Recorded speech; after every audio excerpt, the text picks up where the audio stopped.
It is 3 in the morning. The house is completely still.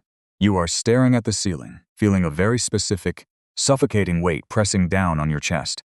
It is not anxiety about tomorrow.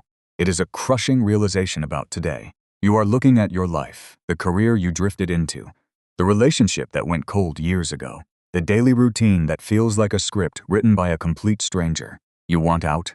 You want to drop it all and walk away. But then, the whisper begins. The most dangerous lie the human mind has ever invented. It is too late. You look at the calendar. You look at your age. You look at the 5, 10, or 20 years you have already invested into this path. The whisper gets louder. You are too old to start over. You have put too much into this. If you walk away now, all those years were wasted. And so you close your eyes. You swallow the panic. And you wake up the next morning to live a life you secretly despise, simply because you have been living it for a long time. Let us look closer at this prison. Because it is a prison, and you built it yourself. You think your problem is a lack of courage. You tell yourself you are just being practical, responsible, and realistic. But that is not the real enemy. The enemy is an economic principle that has deeply infected your soul. Psychologists call it the sunk cost fallacy. It is the tendency to continue a bad endeavor simply because you have already invested money, effort, or time into it. But we are not talking about a bad business investment here. We are talking about your limited time on this earth. Imagine you are a sculptor. You have a massive block of beautiful marble. You spend 10 years carving a statue. You pour your blood, sweat, and youth into the stone. But halfway through, you step back and realize the proportions are terribly wrong. The stone is fractured. The figure is unnatural. It is fundamentally broken. A master sculptor would take a sledgehammer, shatter the stone, clear the pedestal, and begin again. But you cannot bear the thought of those 10 years. So you stand there, day after day, trying to glue marble dust back onto a broken arm. You spend the next 20 years polishing a mistake, just to prove the first 10 years were not a waste. Be honest with yourself. How much of your current life is just you polishing a mistake? You stay in the wrong city because moving means admitting the last decade was a detour. You stay in the wrong career because you spent 4 years getting the degree and 10 years climbing the corporate ladder. You stay in the dead relationship because you cannot stomach the idea of being alone at your age, having to explain to your family that it failed. You are terrified of the number 0. You would rather be miserable on step 50 of the wrong staircase than step back down to 0 on the right one.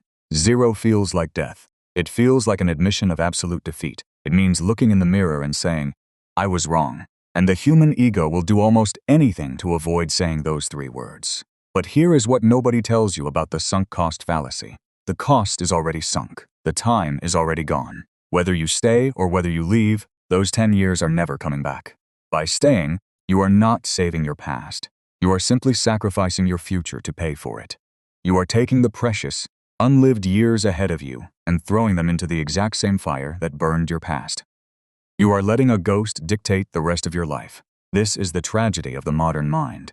We are so obsessed with not losing what we have built, even when what we have built is a cage. We guard our cages fiercely. We defend our misery because it is familiar. We tell ourselves that endurance is a virtue. We say things like, I just need to push through, or it will get better. But you know it will not. You have known for a very long time. The quiet desperation you feel is your own intuition screaming at you, begging you to stop digging a hole you are already trapped in. This paralysis feels uniquely modern to us. We blame it on the economy, on social expectations, on the pressure of timelines showing us everyone else succeeding. But this is not a modern problem. It is an ancient one. 2,000 years ago, the marble streets of Rome were filled with men who felt the exact same suffocating weight. Seneca, one of the greatest Stoic philosophers, watched the Roman elite very closely. He was a man of immense wealth and power, but he was also a surgeon of the human condition. He saw politicians who had spent 40 years bribing, fighting, and exhausting themselves to reach the Senate. They finally sat in the highest seats of power, only to realize they were entirely empty inside. He saw wealthy men who had sacrificed their youth to build vast trade empires, sitting in massive villas, too sick and tired to enjoy a single gold coin. They all knew they were on the wrong path, but they all told themselves it was too late to step down. The investment was too high. The public shame of starting over was too great. They chose the familiar misery of their achievements over the terrifying freedom of walking away. Seneca saw this tragic performance. and he wrote a diagnosis that cuts through 2 millennia. Straight to your bedroom at 3 in the morning. He realized that our entire conception of time is broken. We treat time as a straight line. We believe that as we move forward, the past gets heavier, dragging behind us like an iron chain. We think that a 40-year-old man owes something to his 20-year-old self. We think that because we started walking in one direction, we are forbidden from turning around. But Seneca understood something radical, something deeply uncomfortable, yet profoundly liberating. He saw that clinging to the past out of guilt or fear is not a way of preserving life. It is a way of practicing death while you are still breathing. He knew that the only way to cure the fear of starting over was to completely destroy how we think about the time we have left. And the framework he built for this is a weapon you can pick up right now. Seneca wrote an essay titled On the Shortness of Life. In it, he exposes the great illusion of human existence. We guard our money fiercely. If someone tries to steal our property, we will fight them to the death. But when it comes to our time, we allow anyone and anything to take it. We allow bad careers, toxic partners, and our own fear to steal our most precious resource. But here is the most profound realization Seneca offers. The time you have already lived does not belong to you anymore. It belongs to death. Read that again. The past does not belong to you. It belongs to death. When you look back at the last 5, 10, or 20 years, you think you are looking at your property. You think you are looking at an investment you need to protect. You are not. You are looking at a graveyard. Those years are gone. They are ashes, and you cannot build a house out of ashes. But you are sitting in the graveyard, refusing to walk out the gates, because you feel you need to stay and guard the headstones. This is where the shift happens. 2,000 years ago, the Stoics practiced a concept that terrifies the modern mind. They viewed every single morning as a literal rebirth. When you wake up, the man who went to sleep is dead. The woman who went to sleep is gone. You are a completely new entity, handed a new 24 hours. You do not owe the person you were yesterday anything. You do not owe your past decisions your future misery. Think about the absolute freedom in that. The career you hate? The past version of you chose it. The current you does not have to endure it. The relationship that drains your soul? A younger, more frightened version of you accepted it. You are not bound by the contracts signed by a ghost, but that is not even the real lesson. The real lesson is something far more disturbing. We say we are afraid of wasting the past, but that is a lie. Be honest with yourself. You are not afraid of the past. You are afraid of the void. You are afraid of the blank slate. Remember the sculptor with the broken marble. Why doesn't he take the sledgehammer and smash the ruined statue? It is not because he loves the broken stone. It is because if he smashes it, he will be left with an empty pedestal, and the empty pedestal requires him to pick up his chisel and prove his worth all over again. The empty pedestal means he has no more excuses. It is terrifying to start over because it strips away your alibis. If you stay in the miserable job, you can complain. You can play the victim. You have a built-in excuse for why your life is not what you wanted. But if you walk away, if you step out into the unknown, you are entirely responsible for what happens next. The fear of starting over is actually the fear of ultimate accountability. And this is where most people quit. Don't. Look closer at the empty pedestal. The herd looks at a man who walks away from a 10-year career and calls him a failure. They look at a woman who leaves a long, comfortable, but dead marriage and call her crazy. The herd is terrified of 0, but the sovereign mind understands that 0 is not a punishment. 0 is a weapon. 0 is the only number that contains infinite possibility. When you have nothing left to lose, you have everything left to conquer. When you finally shatter the broken marble, you are no longer bound by its ugly shape. You are free. Miyamoto Musashi, the greatest swordsman in Japanese history, understood this ruthlessly. He did not tie himself to a single dojo, a single lord, or a single style. He wrote in the Book of 5 Rings that the ultimate stance is no stance. When you are not anchored to a rigid past, you can adapt to anything. When you drop the heavy armor of your past investments, you become fast, lethal, and completely free. You are carrying heavy, rusted armor. You are marching across a desert, exhausted, collapsing under the weight of the last 10 years. And you refuse to take off the armor because you paid a lot for it. Take it off. Drop it in the sand. Leave it for the vultures. The moment you do, the gravity disappears. The suffocation ends. You will take a breath that feels deeper than any breath you have taken in a decade. But how do you actually do this? How do you walk into the boss's office or sit down at the kitchen table and finally say the words? How do you detonate the bomb in your own life? You do it by changing your metric of failure. Right now, you define failure as throwing away the past. You need to redefine failure as suffocating the future. The Stoics had a practice called premeditatio malorum, the premeditation of evils. They would visualize the absolute worst-case scenario to strip away its power. Do it right now. Visualize staying exactly where you are for another 20 years.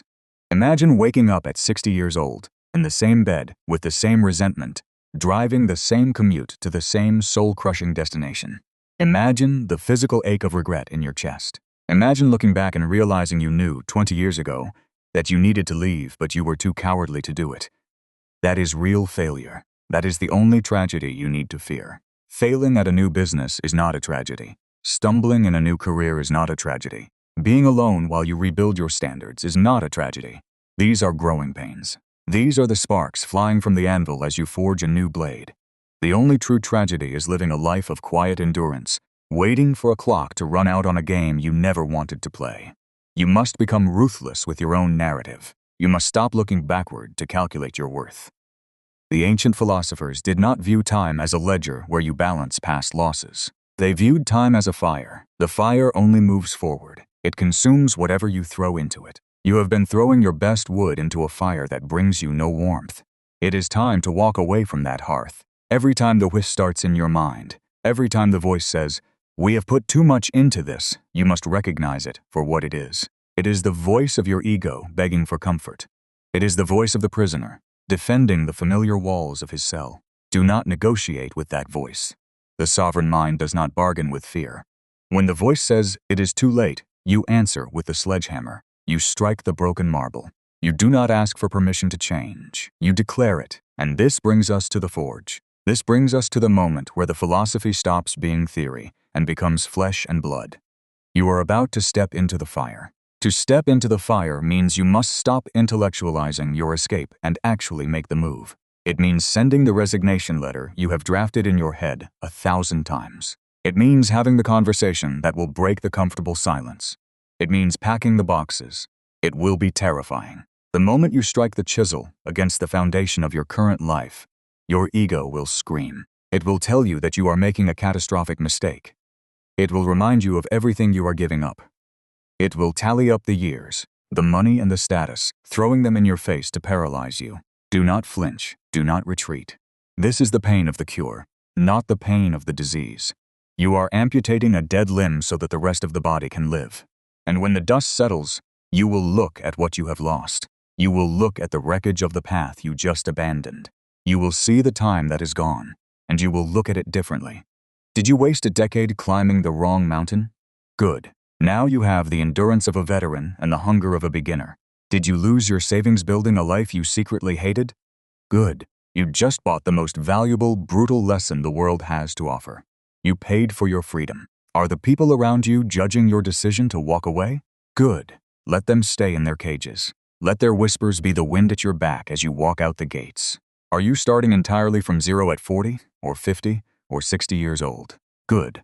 You get to build a completely new architecture, using wisdom instead of blind, youthful ambition. This is the alchemy of the sovereign mind. You take the heavy, suffocating lead of your past mistakes and you forge it into a weapon. The years you spent on the wrong path were not wasted. They were the intense, grueling training you needed to recognize the right path when you finally see it. You had to build the wrong statue to learn how to hold the chisel. You had to carve the flawed marble to understand the anatomy of your own soul. The past was not a prison. It was a classroom, and class is officially dismissed. Now, pay attention. This is the part that matters. The moment you accept zero, a massive psychological shift occurs. You are no longer playing defense. For years, you have been playing defense with your life. You have been guarding your mediocre achievements.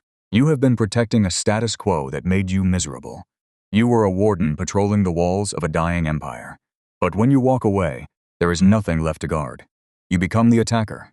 You become the architect. You become the sovereign of a brand new territory. The energy that you used to spend simply surviving your daily routine is suddenly given back to you. It floods your nervous system. You will feel a sharpness, a clarity, a lethal focus that you have not felt since you were a child. This is what Miyamoto Musashi meant when he said that the warrior must make his everyday stance his combat stance, and his combat stance his everyday stance. You must live with the absolute readiness to move, to adapt, to cut away what is dead. You are not too late. That is the final, ultimate lie. Time is only too late if you are measuring your life against a script written by someone else. If you think you must be married by 30, rich by 40, and retired by 60, then yes, your timeline is broken. But who wrote that script? A society that is chronically depressed, perpetually exhausted, and deeply unfulfilled. Why are you measuring your success against the yardstick of a miserable herd? The Stoics threw away the yardstick. They did not measure a life by its length or by the unbroken continuity of its trajectory. They measured it by its depth. They measured it by the quality of the present moment. Seneca said that life is long enough, and it has been given in sufficiently generous measure to allow the accomplishment of the very greatest things, if the whole of it is well invested. Starting over is the ultimate investment. It is the refusal to accept a spiritually bankrupt existence. It is the ultimate act of self-respect. It takes extraordinary violence to look at your own life, acknowledge the ruin, and strike the match. But from that fire, a new sovereign emerges. So tonight, when you lie in bed, when the house is completely still, the 3 a.m. silence will return, but the ceiling will no longer press down on your chest. The suffocating weight of the past will be gone. The ghost of your wasted time has been banished. Imagine your mind as that grand studio. The pedestal in the center of the room is no longer holding a fractured, ugly monument to your past mistakes. The broken marble has been shattered. The floor has been swept clean. The space is entirely empty. And sitting right next to that pedestal is a massive, pristine, uncarved block of stone. It is yours. It belongs to no one else. It owes nothing to the dust on the floor. Pick up the chisel. The morning is coming, and the war against your own history is over.